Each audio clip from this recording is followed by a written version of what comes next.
What's going on, guys? I'm getting all geared up for the truck tugs over at the barn in Sanford, Florida this weekend. Got a little bit of stuff to do to the truck, but most of it's just cosmetic and then regular maintenance. I gotta go around and check all the fluids, check the planetaries, gotta check the centers, check the transfer case, give everything a good greasing, check all the engine fluids, and then the rest is just making her look nice and pretty. Ever since we rebuilt the axles in the beginning of the year, it is substantially limited the amount of work I gotta do to this thing in between events, like whether it's a mud bog or the truck tug or anything. Because before, even when it was sitting, it would leak so much oil out of those planetary corners, and actually it would even leak it out of the center a little bit too. But now that everything's dialed in and nice and straight, and we got good fresh seals and everything, you don't really have to do a whole lot of anything to it. It's super cool. But regardless, before each event, I go and give everything a good once over and check it all. A lot of guys that have mega trucks, I found out, don't really do that. Because when we first kind of finished this one, I was always asking everyone, hey, what do you got to do to maintain it? What do you got to do to keep up with it? And everyone's like, oh, it's a mud truck. Just put oil in it and run it. It is what it is. Don't worry about the seals. Well, I tried that. It didn't work. We were over at Plant Bamboo doing a mud bog, and I ran all the fluid out of that planetary, actually. And the thing decided it wanted to weld itself together.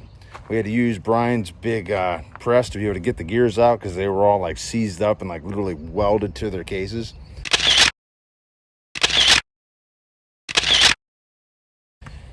Big pain in the butt to deal with. So now I check all my fluids regularly.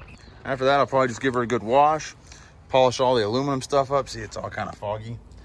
And I don't know, whatever else I got time for. I also want to do a little bit more buffing on the doors. Those of you that follow our Instagram page saw that we redid these letters recently. They've always been on the truck since it was built, but I actually had it on there with a sticker when we first built it.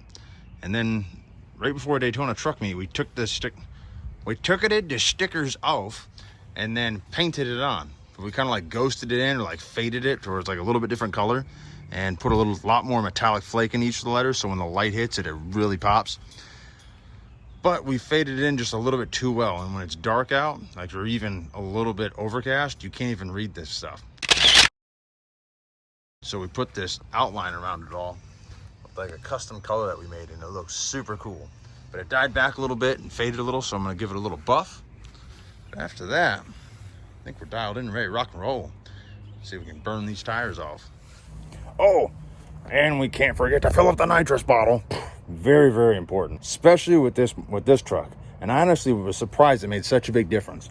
I run a little bit of nitrous through this anytime we do any truck tug-o-wars, and a little bit of mud bogging. Sometimes I'll use it, but it's not really to get any power. I use it to help keep the engine cool. I noticed I used to overheat all the freaking time anytime we were doing a truck tug, and ever since I started using nitrous, it like hardly ever overheats. I mean, I still try to be smart about how long I'm staying into it for, but dude, it stays so much colder. And I've got a little baby jet on it. It's a little 50 horsepower shot. I mean, it's hardly anything. You can run on a factory engine is what they said in the manual. But anyways, got to fill the nitrous up, top off the water methanol, and I think we're pretty dialed in. Get everything loaded up and time to go rip some stuff backwards, brother. I'll tell you what. Check out the difference. Bam. Like a mirror, and like a dirty ass mirror. Isn't that crazy? Crazy what a little buffing will do, huh? Check that out. Things are like a mirror now. Boom. It's kind of hard to get this thing to look good again. It looked super cool when I first got it from JFab. It was like a mirror. I mean, it's still got mirrorish properties to it. But as soon as that thing starts spinning, ripping while we're driving through the mud, it's just basically like sandblasting it. So it gets kind of foggy looking. I hit it with a little bit of polish and whatever. I think it still looks sweet.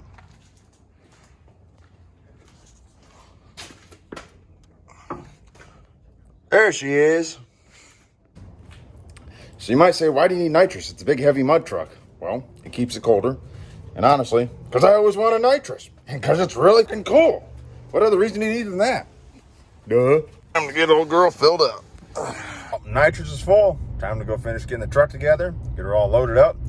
And get headed over to the truck. Go rip some people's shit backwards. It's going to be pretty cool. Maybe rip my own shit backwards. I don't know. You never know. We'll see. So, just about got everything loaded. Got all my goodies. I just got to give the truck a quick wash. Get her loaded up on the trailer. And it's go time. Ready to go for tomorrow. She honestly ain't even all that dirty. But like there's these swirl marks that are on there from when I was doing that buffing. And I think they'll come off when I clean it. But, oh gosh, she's fucking pretty. Oh God. Gives me a little chub. Tell you what, you know what I'm talking about? Well, it's been a big pain in the butt, but I'm actually loaded the night before. Pretty cool. Old girl's up on the trailer. And check this out. Hear that sound coming from the old dually? That is the sound of a pain in the butt. 1 o'clock in the morning, night before the event, and I got a valve stem that's leaking like a sieve. Guess it's going to a tire shop tomorrow. This freaking guy. Oh well. Always something. Welcome to Mega Truck Life. So I came on over here at Firestone. He's putting all super badass, high flow, high pressure valve stems into Killin a tow vehicle. I'll be on the road in about 15-20 minutes, tell you that. Get loaded up, get some fuel in the Mega Truck, get some drinks in the cooler. It's go time, party time. Yeah. Well, now that was a freaking detour.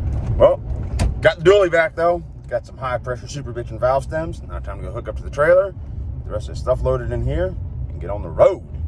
Time to go rip some people backwards, or maybe get ripped backwards. I don't know. We'll see. Play it by ear. If y'all enjoyed the video, subscribe to our channel. Hit that button right there. While you're at it, hit the like button at the bottom of your screen. You can also check out our website, killin'itlifestyle.com. There you can follow the Killin It crew and order your own apparel so everyone will know you're super. Killin' it!